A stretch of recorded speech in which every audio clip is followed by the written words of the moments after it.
Hello, isn't it Romantic Book Club and Midnight in the Garden Readers Group? So happy to be here today with Adriana Anders to talk about heroes.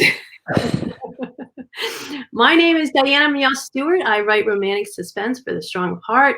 My Black Ops Confidential series is in stores now. It's a 3-book series and I have a novella with it. My new series is going to be released soon.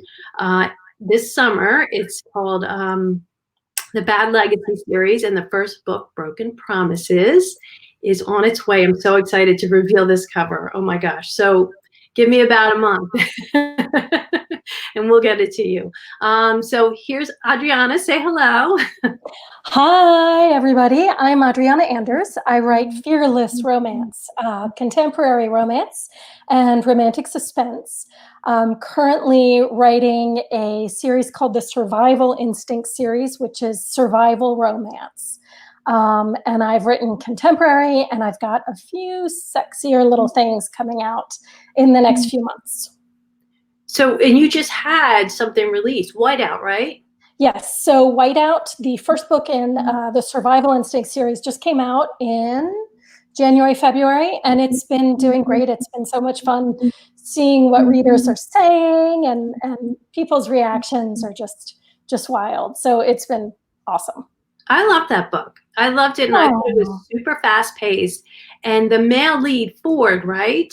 Yes. He was a bit of an alpha. He was a bit of a kind of closed off guy.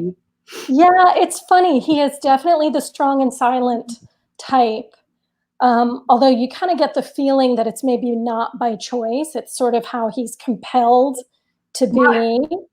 So, and that's the only way. And I really think that that is one of the main ways that you can make an alpha male not, too jerky, in my opinion, is by giving his backstory, letting us know this person is closed down for a reason. And maybe we need to have the alpha's point of view for that to happen.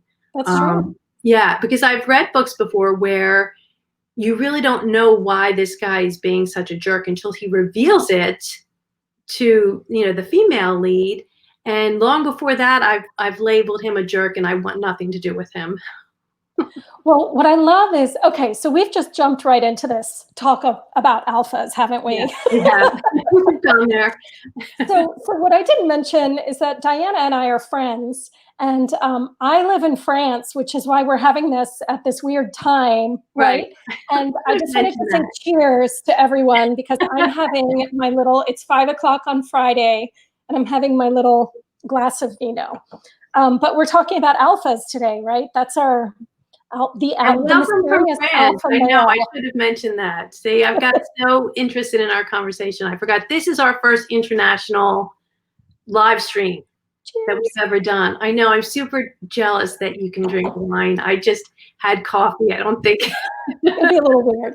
We would maybe do it at a writer's conference, like brunch if it were 11. Right. Maybe that's not true. On a Friday. Well, maybe the next time we're together, right? Let's do it. I want that to be soon. I know. I'm still sad about all the conferences and things that are closed down. But this is good. This is, a way to kind of supplement that, Yeah. So we can talk about our books and our male heroes that we love. And, I am interested in what qualities you think make a good male lead. Oh, well, I think what you said about having to know the hero's background is really important. Mm-hmm. Okay. In a really good book, I've been reading some really short, sexy stuff recently, and I don't know if it's as important in that. A lot of these books are just pure, really quick, sexy, just sort of escapism. But I do think there is this sort of alpha thread through most of them, which is really interesting. And it's, I think, something that really appeals to me as a reader and to other people. So I do think people like the really, not even dominant insofar as loud and abrasive, but I do think I really like a guy who sort of knows what he wants. Takes charge. And takes charge. But you know what? I think that the alpha male has really evolved.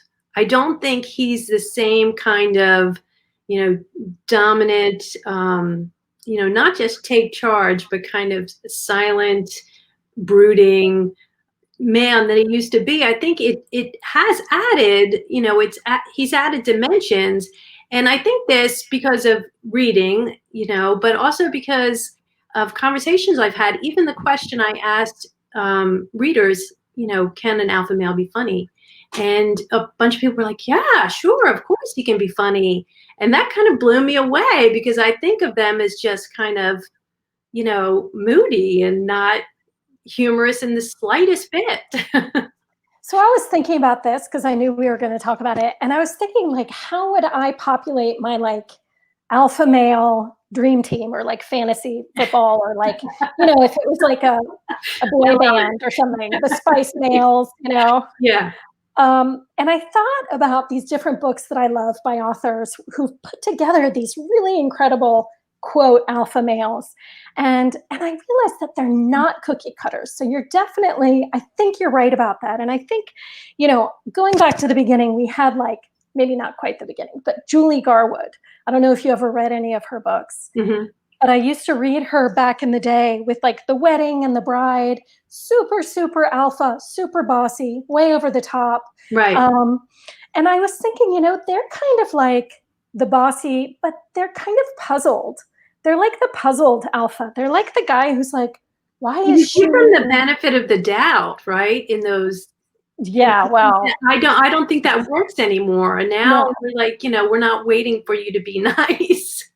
No, that's very true. Back then, I mean, we were definitely, the term bodice ripper came around for a reason. I don't think it applies to most romance that I read anymore, but there were definitely some books back then where, the male. Now too. I read one, oh my God, maybe a year ago, and it had great reviews and a lot of people were talking about it. And the woman is basically kidnapped by this guy. And for a few chapters, you don't know what's going on. It's just, it's a little crazy. And I thought, okay, no, this isn't my cup of tea. That kind of, almost like controlling you. That just turns me off. And I think that's maybe, why the alpha male is kind of evolving, because a lot of people feel the same way. We like people who are strong and confident, but we also like people who recognize us and recognize our feelings. Well, if you think about it, I mean, would you accept that kind of a jerk into your life? No. Can you imagine living with him? I know, right? Get your own beer. Let's bring me another glass of wine, though. I heard somewhere that women liked it to read the alpha male, but they like to marry the beta.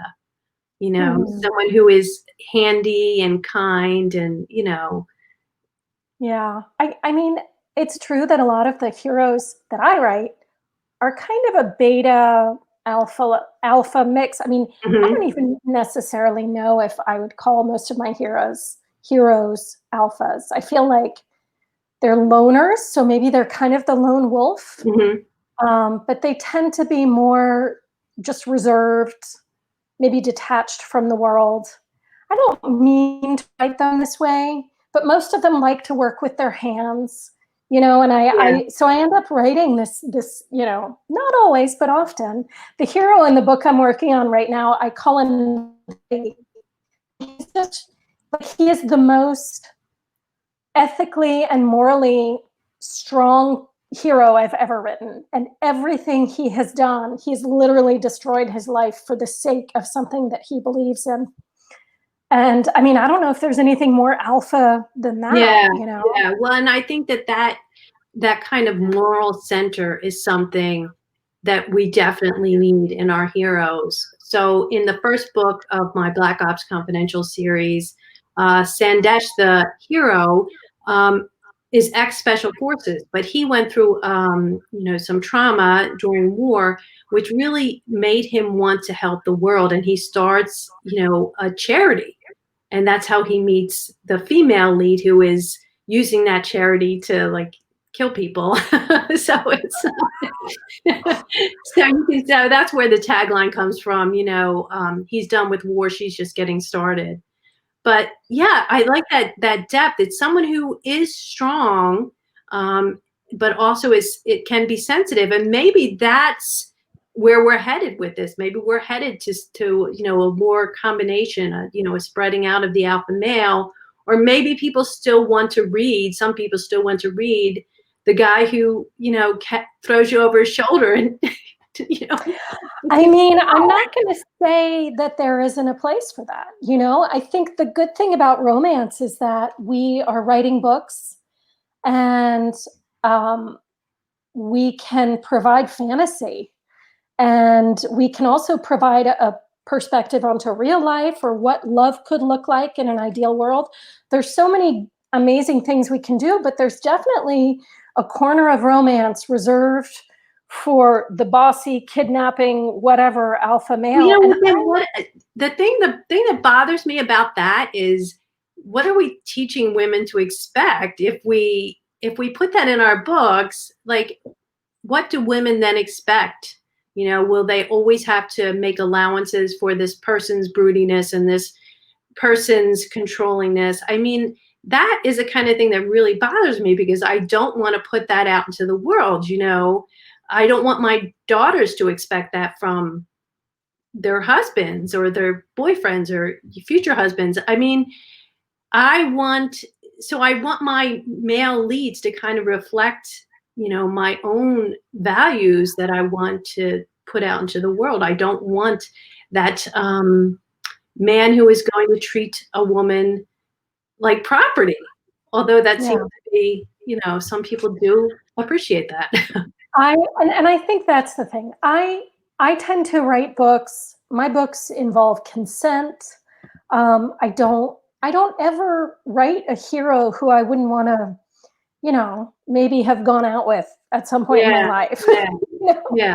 It's definitely, so my fantasies, insofar as my writing goes, what I project is definitely what you were saying.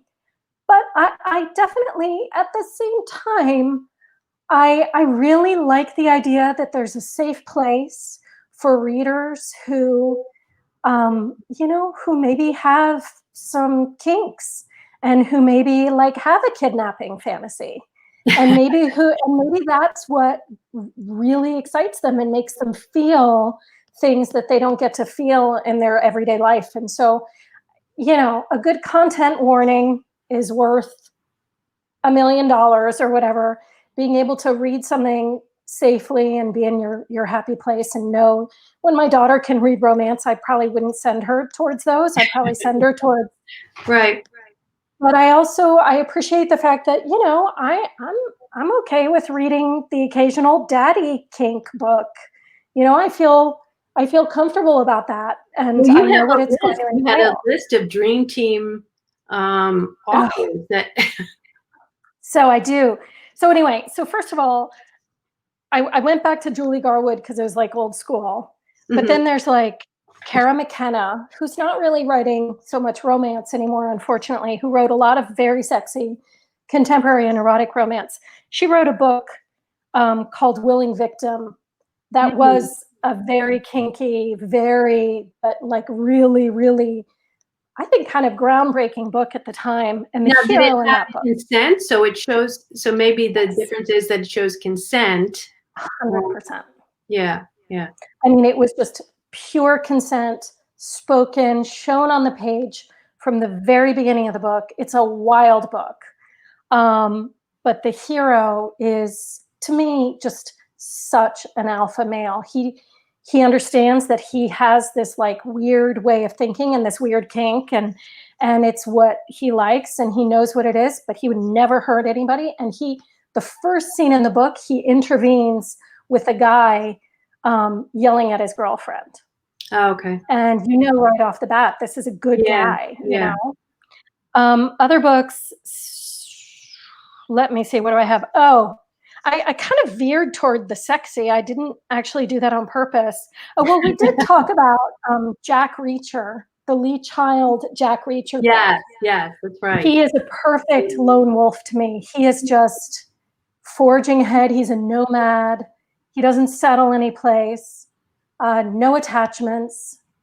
Although he kind of develops some in the series, thank goodness, because my romantic heart, would have a hard time Well, otherwise. that's how we feel. That's how the romance, the alpha male is eventually broken open by his love for, the It's so female satisfying. lead, and that's what makes it the difference. Yeah. So other things I had, Sandra Brown is another one. Her newer stuff, her older stuff kind of, doesn't necessarily go with the consent side of things. And there's one book that I wanted to bring up by her, which is Mean Streak. It is like a pseudo kidnapping book, but it is not a kidnapping book. It's an amnesia book, and it is so freaking good. Really? What For is it people called who again? like that. Called Mean Streak. Mean Streak. Okay. It goes, there are people who do not like this book, and understandably, but the hero saves the heroine, and she wakes up after being bashed on the head, and she's not sure if it's him or not, basically. And so it's a great, the book is so good, but but the hero is a very strong silent type. His entire life is sort of focused on this one goal.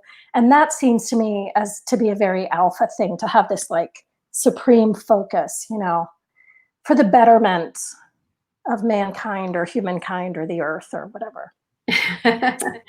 Yes. Well, I think that that's important, that we have a hero that has some sort of goal that isn't just getting his needs met, but also something that shows he has a morality. And I mean, I don't know, maybe there are, because I don't seem to be as widely alpha read as you. I do read a lot of alpha.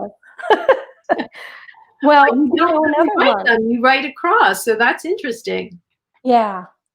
Well, I mean, I do, I wouldn't say that I'm necessarily influenced by what I read, but I like to read what I like to read, and I like to write, in the genre. And Yeah. Well, do you write any funny males? Any like humorous, laid back? not so much. My people are very intense. Have I written anybody laid back? I don't think I have. I really liked yeah.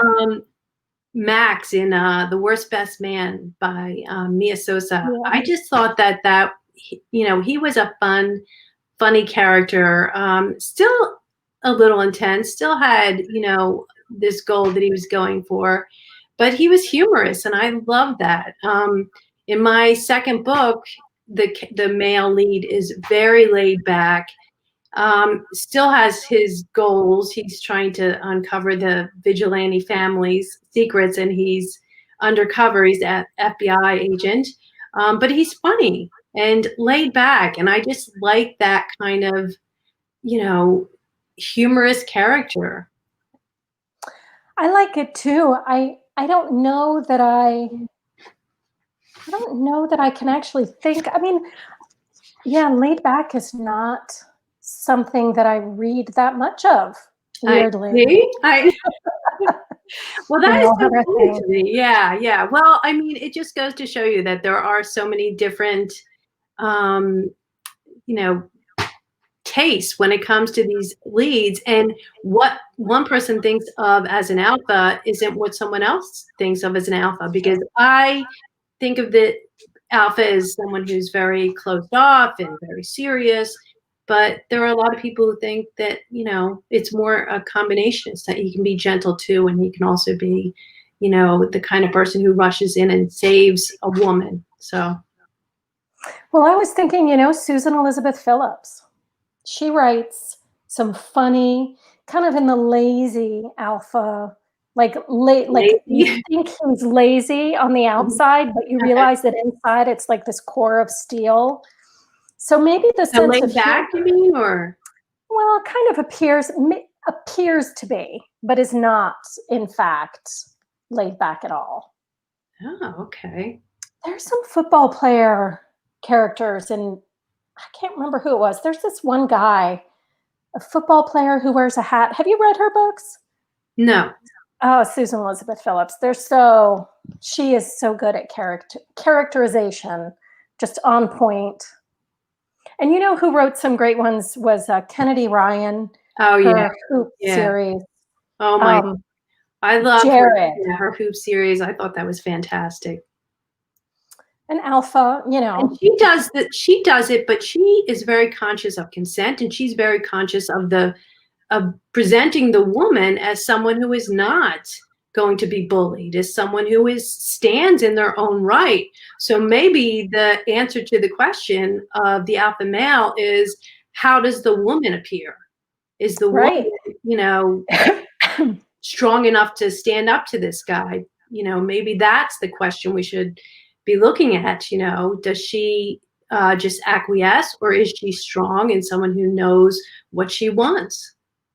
Right, and do these alpha males pick women who are strong because they understand that that's what they need across from them? I think those are the heroes I like the most, are the ones who go for strong people, who like somebody who's going to challenge them. Well, you know what, that's what we will have to talk about next time. So Adriana and I are going to be doing this once a month, this international talk. Inside Isn't It Romantic Book Club, and it's also streaming in Midnight in the Garden, only because I happen to be on today in both places. But so we will be doing this once a month, and I will put you know, an announcement for our next one, and we will talk about female leads, and you know, we'll get into that conversation with the alpha and female leads. So it was great seeing everyone today, and it was great seeing you, darling. Cheers. Have a wonderful night. Talk soon. Bye.